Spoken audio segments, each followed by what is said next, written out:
Salut les jeunes loups, on est de retour et comme promis, on va parler de la journée numéro 2 du consensus qui se passe en ce moment à New York. Le sentiment général du salon est très positif, c'est très bien pour l'avancée de la blockchain et même du côté des régulations, on a des avancées intéressantes. Coinbase a frappé fort en annonçant l'arrivée de Coinbase Custody. C'est pour permettre à des institutions d'investir des grosses sommes d'argent et le ticket d'entrée est à 10 millions de dollars. Ils se sont aussi gargarisés d'être le moyen le plus fiable pour stocker vos cryptos, tout simplement parce qu'ils ont sécurisé environ 20 trillions de dollars en crypto dans les dernières années. Alors oui, ils ont beaucoup de sécurité en place, mais je trouve que c'est dangereux de faire croire aux gens qu'ils sont à 100% en sécurité quand ils mettent leurs cryptos sur Coinbase.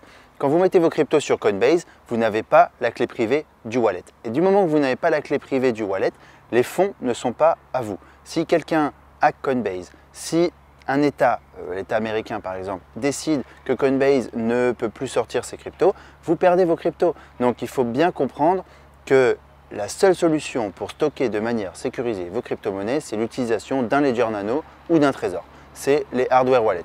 Vous avez des solutions un petit peu plus simples avec les paper wallets ou les soft wallets, mais de faire croire que Coinbase est la seule et la plus sécurisée, je trouve que c'est un petit peu dangereux, surtout à ce genre d'événement où ils ont une énorme exposition au monde.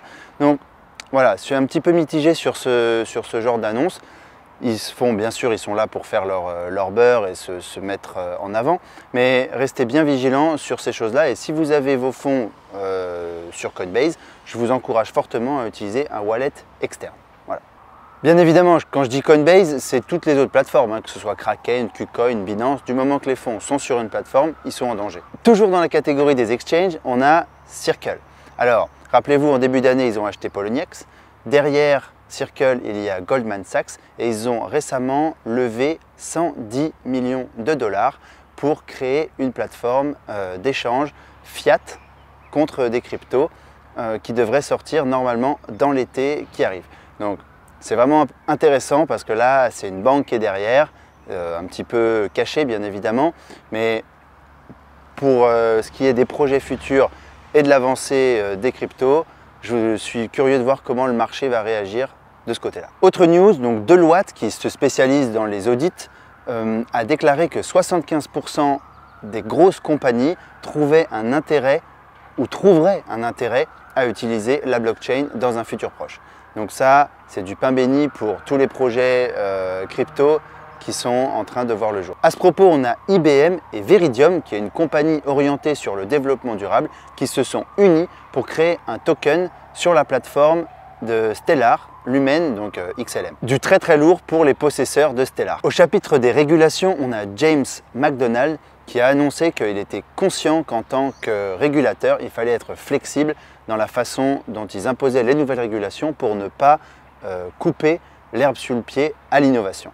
Donc ça commence à devenir tout en harmonie. Les régulateurs commencent à comprendre qu'il faut laisser la place à de nouvelles technologies et les apprivoiser plutôt que d'essayer de les bloquer. On passe maintenant aux nouvelles en vrac en ce qui concerne les tokens. On a la plateforme 0x qui a sorti la version 2 de son protocole et le produit final devrait sortir en juillet qui arrive. Ethereum Classic a annoncé le lancement d'un incubateur qui va s'appeler Incubator Platform, basé sur le réseau bien évidemment Ethereum Classic. Personnellement, je pensais que l'Ethereum Classic allait mourir après l'ETH, mais apparemment le réseau subsiste et continue de vivre et apparemment des développeurs sont intéressés de développer des applications décentralisées sur le code original d'Ethereum. Dans le même ordre d'idées qu'Ethereum Classic, Ripple va sortir sa plateforme qui va s'appeler Xprime dans le but d'aider les startups qui travaillent avec le token Ripple. Grosse avancée dans le domaine des cryptos, on a le county de Seminole qui est basé en Floride, qui a annoncé que maintenant on pouvait payer ses taxes en Bitcoin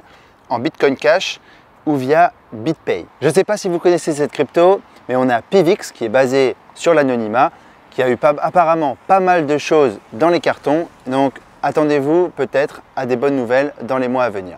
Comme je vous le disais hier, les ICO qui ont lieu en 2017 commencent maintenant à pouvoir montrer des prototypes et c'est le cas de Enigma hier qui a montré pour la première fois publiquement un prototype de son protocole. C'est tout pour aujourd'hui. On essaie de garder le format court pour ne pas vous noyer dans toutes les informations qu'il y a. Retenez simplement qu'il y a une énorme bonne énergie dans la blockchain en ce moment. Le marché évolue au rythme de la conférence. Et si vous voulez de l'éducation, plus d'informations sur la blockchain et les cryptos en général, pensez à vous abonner, commentez si vous avez une question.